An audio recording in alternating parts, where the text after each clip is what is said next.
Hey, what's up guys? Hopefully everybody's doing very well, and what you just heard was my attempt at guitar solo in On That Morning by Robben Ford. That's on the Bringing It Back Home album. I think this is a very beautiful little jazz guitar solo, and it's not that intimidating, so if you're not a jazz player or a winter true jazz player, you can actually do this, I think. And hopefully the solo tutorial will show you how to do that very easily. Gear-wise, Robben Ford uses a vintage Epiphone reverb from the 1960s on the record. Those are the Kalamazoo built Epiphones. I think those are great guitars. I don't have one laying around, but I do have my vintage Casino here, so the Casino is the guitar of choice. This Casino has a few street upgrades, such as a couple of holes here and there and a fixed head crack, and it also has humbucker routing, unfortunately, and the pickups are not original. One's 58 and one's a 66, so the latter is the era correct one. But hey, that's how people from the street like you and me can acquire those guitars for a sort of reasonable price, right? Reasonable? Somewhat reasonable? Nope. Anyway, it's now time to go to the solo tutorial and hope you'll have fun. Let's go. Okay, so here we go with the solo breakdown. We will try to analyze each line. Each line lasts for about 2 bars. You could say that each line goes into the next chord of the progression.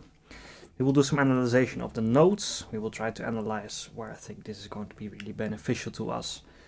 But please note, not everything has to be over-analyzed, because there's just a lot of C minor pentatonics going on as well, and sometimes you could just better leave them as is and think of this as C blues. Here we go. First line. So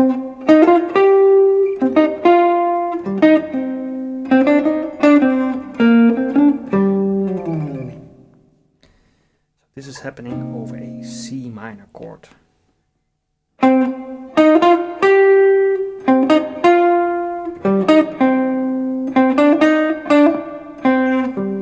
Here the chord goes to G minor, the chord progression goes to G minor. Over the G we play. You could also think of this as a B flat major scale little line. 1, 2, 3, 6 for B flat is the tonic for G. But over G minor you will hear a flat third, perfect fourth, perfect fifth, and tonic. Which I think is beautiful.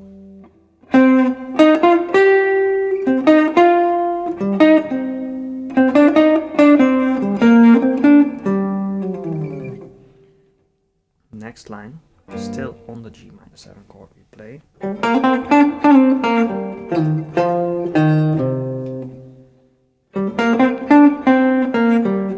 There will be a G minor lick, G minor pentatonics. You play a E flat. The thing is, we go to F minor later on in the progression. Just now, the E flat will be a flat 7 for F, so you place this note to support the upcoming tonic. This is going to be a bit weird, this E flat here, but then it makes sense because the progression goes to F minor and you play.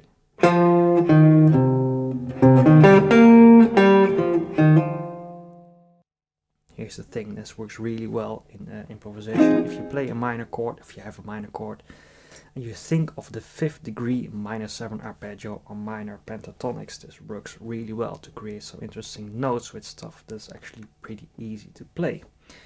This is what he does here. So you have your F minor chord, so he plays. You could think of this as a C minor line, but over F, this sounds like tonic, flat 7, 5th, sort of takes away from the tonic and makes a little bit less emphasis on the tonic, and it creates beautiful sounds. So you support on the 5th. And this C minor 7 arpeggio, for C minor this would be 1 flat 3rd, 5 and flat 7. Over your F minor this sounds great as 5 flat 7, 9 and 11, so you get your minor 11, minor 9, 11 sound. So here's what he does on this F minor.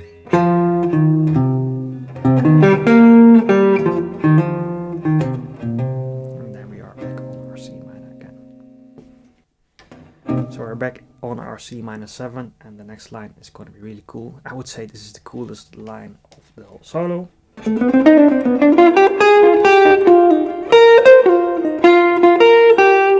It's quite a mouthful, but it's also like a really cool switch in timing as well.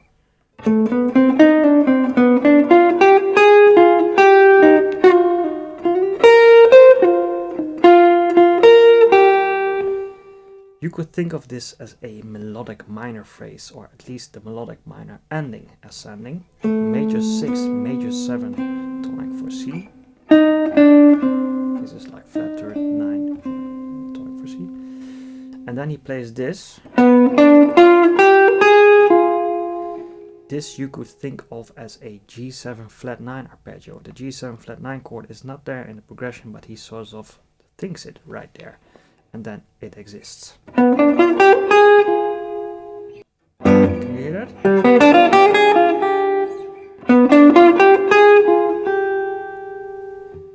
Now this is C minor material.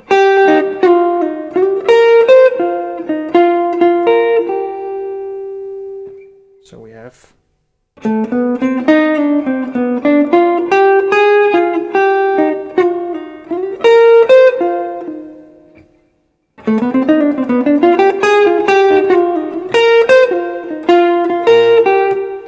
sort of picks up the swing again over there.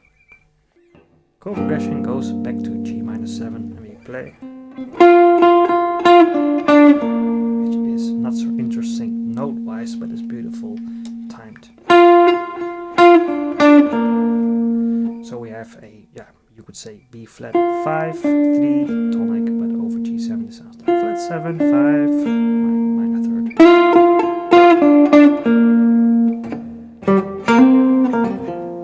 C minor blues lick, we land on the F, and the F is going to be the tonic of our progression right there. We extend that line a little bit by playing regular F chord material. This is like minor 3rd, 5, and tonic only. And then to land back on our C in the progression. But here he does it again. This minor 5th, this 5th degree minor idea. And you could say this is C minor pentatonics, but this is happening over F minor. So you hear 11 tonic and 9. Flat 7. And there we are back at our C minor again. I think it's a really cool line.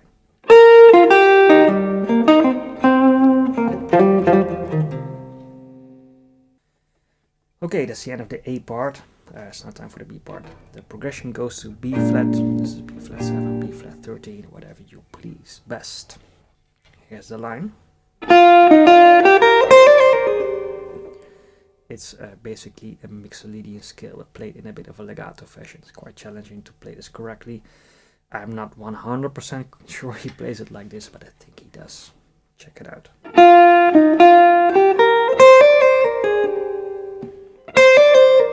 That's quite hard. So he extends that line a bit by playing this.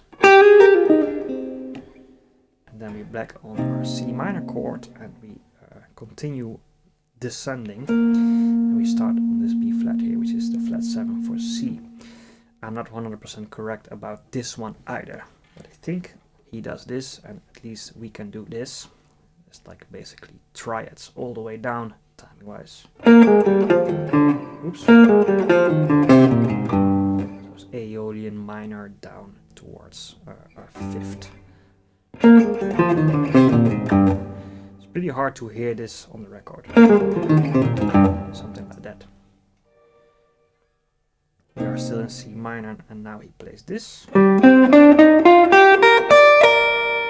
which is basically a bit of a scale-based line upwards. There's a little bit of a legato phrase, 9, flat 7, pretty cool. The chord progression goes to B flat again, and here we start with this note, the 9 for B flat.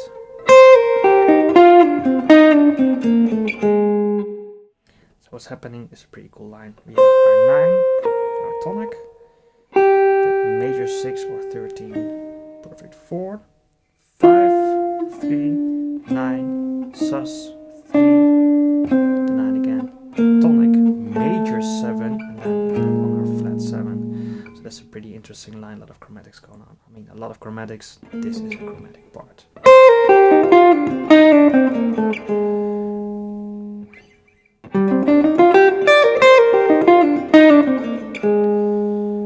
To connect those two lines together, they belong together. We will go back to C, but this is still happening on the B flat. It's like a C minor blues line. We don't have to talk about this too much. On this note, the flat 7, we are on the C minor chord again. We play a little bit of a tremolo picking idea.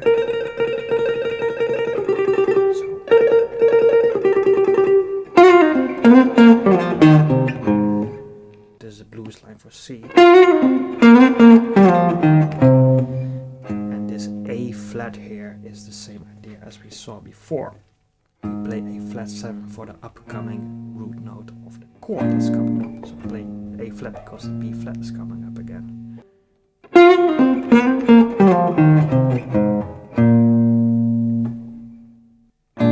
So on that B flat chord we play, and here he plays a little bit of a mistake on recording, or it's just accidental. Just a little bit of a happy accident. He mutes a note, but you hear on the recording something like this. Some mute there. Let's make this a 6 and help the guy out a little bit at major 13. On the B flat chord. Next he plays this, and you can think of this many ways. You could say this is for C minor, like minor 3rd, a perfect 4th, 5th, and flat 7. I would say this is an E flat major, like a major parallel line. So we hear a sort of a major 6 for E flat, which is not coming up, but it's happening on the B flat chord, but that doesn't matter too much. He plays this with a heavy vibrato, which is cool. And there we are back on our C minor chord, but this is going to be the C minor chord that's going to have this descending chord progression. So C minor 7, C minor major 7, C minor 7, C minor 6, which happens to function as an F9 chord, F dominant 9. So over this descending progression he plays a really cool line, this.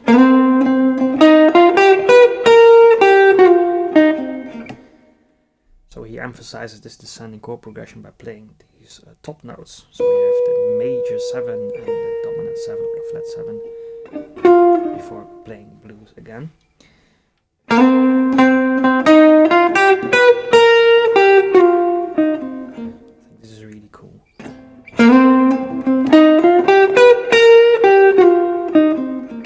Chord progression goes to A flat or A flat 6. He plays a C 3 times in a bit of a staccato way, pretty cool. But the C happens to be a major 3rd over A flat, so that's why it sounds spot on. The chord progression goes to A diminished and he plays C minor scale material, but this works because you get your flat 5 sounds. Chord progression goes to D flat half diminished, which sounds like a harmonic minor thing coming up. Then the chord goes to G7, he plays something really cool here, I think.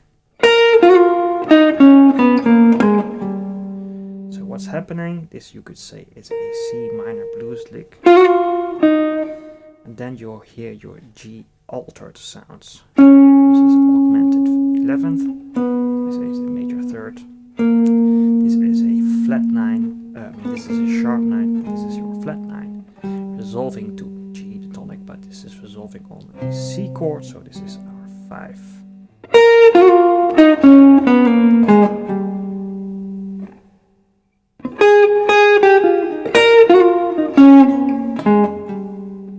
That's really cool. Chord is back at C, and we play from this 5 all the way up, So this is C minor triad, 5 tonic, flat 3rd, 5 tonic, flat 3rd again. Pretty clever, nice style playing. Don't have to talk about this too much, I think. Chord goes to G minor again. I think he plays it like this. Like before, for B flat this will be 1, 2, 3 and 6. For G minor this is flat 3rd, 4, 5 and tonic.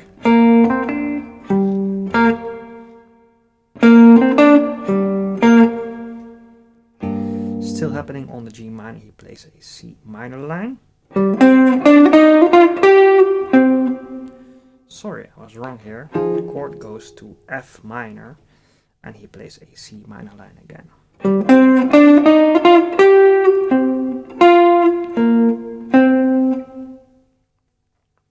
On the C note, however, the chord progression comes to a close and we end with this little bit of a turnaround, so D half diminished, G7 flat 9.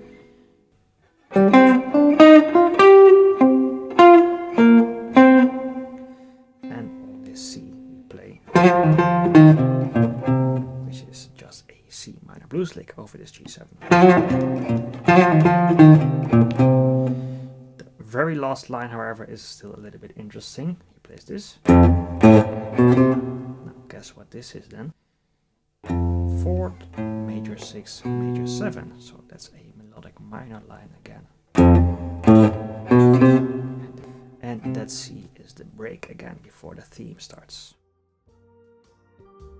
Thank you very much for watching, and hopefully this was of any use to you. Please let me know in the comments if it was or if it wasn't. And please take care, behave, and we'll see each other soon.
bye.